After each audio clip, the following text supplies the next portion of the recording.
দেব আর দেবের সৌজন্য নিয়ে জনতা কি বলছে একবার শুনি।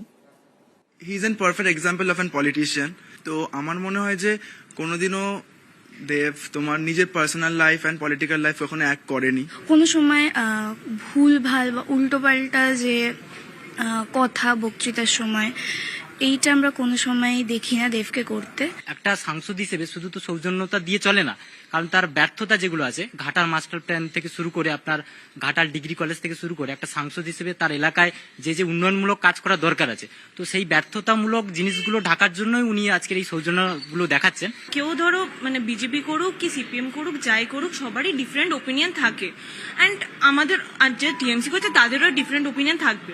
এখানে সবার ওপিনিয়ন আই গেস রেসপেক্ট করা উচিত, যেটা দেব করে। আমি তো বলবো এটা মানে নিজে মানে ব্যর্থতা ঢাকার জন্য একটা নাটকই। কেন কি ওখানে মানে বিলো পভার্টি লাইনে অনেক লোক আছে যার জন্য তা সে মানে খাটাখাটনি করেনি, সে তো ছিল এতদিন পাওয়ারে। তো মানে কি করেছে কাজ সে যদি আমরা খুঁজে বের করতে যাই তো মুশকিল থেকে সেগুলো পাওয়া যায়, মানে রেজাল্টগুলো কিছু নেই। সৌজন্য না নাটক? আমি যখন রাজনীতি আর বুঝতাম না, আমার এখনো মনে আছে কাজ। আমি আমার মনে আছে তোমার রাজনীতিতে আসাটা আমার সামনেই হয়েছিল। তোমার সামনে আমি সেই দিনটার কথা বলবো না, তারপরের দিনগুলোর কথা বলবো, যখন এরা বলছে ধামা চাপা দেওয়ার জন্য সৌজন্য নাটক করছে।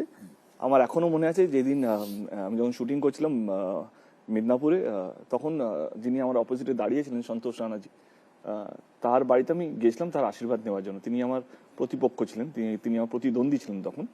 কিন্তু তখন তো আমি জানতাম না কি আমি ধামাচাপা দেওয়ার জন্য যাচ্ছি। সৌজন্য না এমনি আসে না, মানে তুমি অভিনয়টা এমন একটা জিনিস যেটা সারাক্ষণ তুমি করতে পারবে না, এক না একদিন খুলবে সেই মুখোশটা। আমার 10 বছর হয়ে গেছে, এবং এটা সৌজন্য কেনই বা বলা হবে? একটা মিনিমাম রেসপেক্ট দেওয়াটা একটা খুব বড় ব্যাপার, গান্ধীগিরি। আজকে তোমাকে আমি বললাম, আমি আপনি করে বলতে পারবো না, তুমি করে বললে আমি মন খুলে কথা বলতে পারবো। একদম। এটা কি অভিনয়? না না, ঠিক। এটা কি সৌজন্য? আমি কেন ন্যাকামো করব? কেন রাজনীতিতে আমার মনে হয় আমার অভিনয় দেখানোর জন্য অনেকটা একটা আলাদা জগৎ আছে, সেখানে টাচুট ভগবানের আশীর্বাদে, তোমার আশীর্বাদে, যারা দেখছেন বাবা মায়ের আশীর্বাদে, এবং বাংলা ছবির দর্শক তাদের আশীর্বাদে আমি যথেষ্ট একটা ভালো জায়গায় আছি আজকের সময় দাঁড়িয়ে। আমাকে অভিনয় দেখানোর জন্য একটা জায়গা আছে, এই প্ল্যাটফর্ম নিতে হবে না। আচ্ছা আমি কি বা করলাম? জয় শ্রীরামকে যদি আমাকে টিটকারি করার জন্য বা আমাকে রাগ ধরানোর জন্য যদি কেউ আমাকে জয় শ্রীরাম বলে থাকে, আমার তাতে কি, মানে আমি ওকে জড়ানো কি আমার অভিনয়? আমার ইনস্ট্যান্ট যেটা মনে হচ্ছে তাই করেছি, এবং এইটাই তো হওয়া উচিত, এইটা তো বেসিক। আজকে আমি যদি কাউকে কথা না বলি, সেটা সৌজন্য কেনই বা বলতে যাবো? আমি অনেক কাজ করেছি, সেই কাজগুলো নিয়ে বলি। আমি এমনকি হ্যালো কেমন আছেন, ভালো থাকবেন, টিএমসি কে ভোট দেবেন বলে তো চলে যাই না। I take 25 minutes on stage.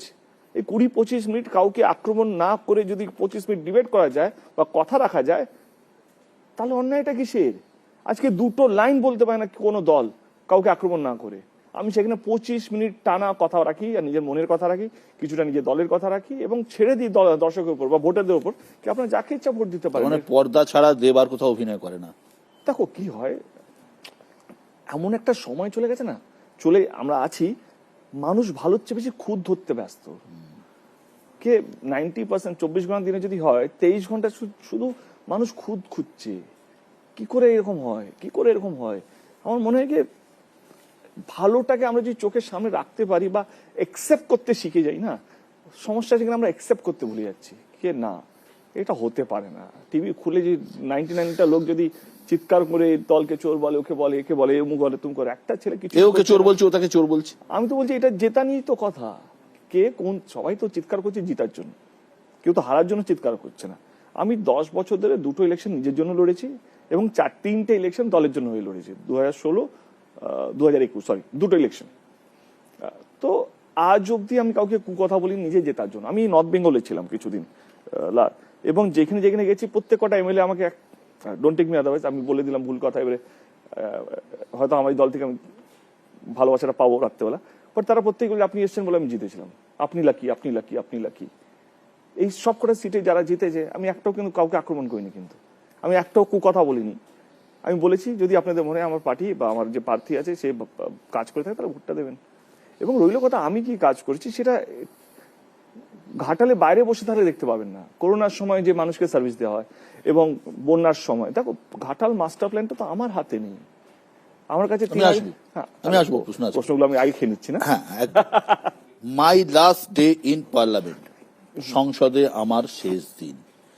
Social মিডিয়ায় লিখলো দেব, সবাই বুঝলো এবার রাজনীতি থেকে বিদায় চাইছে দেব। আবার প্রার্থী হলে কেন, কিসের টানে? তুমি এই কথাগুলো রাখবে, একটা এই শব্দ এখন থেকে একটি শব্দ এডিট হবে না, এইট হবে না তো, পাক্কা? 2 বছর আগে আমি তোমাকেই বলেছিলাম, মনে আছে? মেদিনীপুরে তুমি যখন দিদির সাথে এসেছিলে, এসপি আমরা একটা সার্কিট হাউসে, দিদি শুনছে না, তুমি দিদিকে গিয়ে বলো আমি দাঁড়াবো না। কিন্তু তখন না আমার ইডি ছিল, না সিবিআই ছিল, না কোনো কেস ছিল। আমি 2.5 বছর আগে থেকে মাথায় প্ল্যান করছি আর আমি দাঁড়াবো না, কারণ এই এত কুকথা রাজনীতির মধ্যে আই ফিল মিসফিট, কি আমি কোথাও যেন আমার আই এম নট হ্যাপি। এবং দিদিকে বলার চেষ্টা করছি, দিদি শোনেননি। ইনফ্যাক্ট লাস্ট ইয়ার কালী পুজোতেও তুমি ছিলে, তখন আমি দিদির সঙ্গে 40 মিনিট কথা বলেছি, দিদি ভাবো করছে। তারপরে দিদি জানে আমি যেদিন আমি বললাম তার 2 দিন আগে দিদির সঙ্গে লিটারালি আমার ঝগড়া হয়েছে। মানে দিদির সঙ্গে ঝগড়া করা যায়, এটা এখন অস্বীকার করে লাভ নেই, কারণ দিদি এতটাই কাছের মানুষ, এতটাই ভালো মানুষ। এই জন্য আমার মনে হয় দিদি যতদিন বাঁচবে এই রাজ্যের মুখ্যমন্ত্রী হয়ে থাকবে, কারণ দিদির যে আবেগটা, দিদি যেভাবে মানুষের সঙ্গে মিশে, যেভাবে মানুষ দিদিকে পেয়েছে, আমার কোথাও যেন মনে হয় সেই জন্য আমার সম্পর্ক দিদির সাথে, দিদির সঙ্গে ঝগড়া করতে পারে। মমতাদির মুখ চেয়েই তুমি দাঁড়ালে? দাঁড়ালাম, বাট কিছুটা অন্য কারণও আছে, সেগুলো একটু পার্সোনাল রাগও ছিল আমার, কে আমি না করে কিছু না করে সিবিআইডি দিয়ে দিল আমাকে, যাতে আমি বসে যাই। এবং আমার মনে হয় ভালো লোককে বেশি ঘাটতে নেই, আমি তো অলরেডি ডিসাইডেড ছিলাম কি আমি দাঁড়াবো না। কিন্তু যেভাবে আমাকে চক্রান্ত করা হলো সেটাও ছিল, তো সেটাও ভুলেই গেছি। বাট আমার মনে হলো কি বলি, মানে দিদিকে তো দিদি না তো শুনেনি, দিদি তো নিজেই বলেছে, কেউ দিদি দেব আমাকে বলেছিল ছাড়বে, কেউ যে ছাড়বে ছাড়ুক, আমি ছাড়ছি না। দিদি বলেই দিল কি তোমাকে দাঁড়াতে হবে, এবং তুমি না বললে আমি তোমার নামটা অ্যানাউন্স করবো। এবং দিদির সঙ্গে না অন্য একটা সম্পর্ক, মানে তুমিও জানো, মানে কোথায় একটা জেদ কাজ করলো, জিডিসিবিআই দিয়ে দিল, আমি কিছু না করবো। রাগ তো হয়েছিল, অস্বীকার করবো না, রাগ হয়েছিল, বা রাগ যে ভুলে গেছি সেটাও নয়, একটা চাপা রাগ তো ভিতরে আছে, এটা সারা জীবনই থাকবে। ট্রোল বলছে, এটাই তো ট্রোল। গরুচুরি আমি জানি না লোকগুলোকে কে, কি, কেন, চিনি না, বাট এখনো শুনতে হয়। বাট ঠিক আছে, মানুষ জানে কি আমি কি করেছি কি করিনি।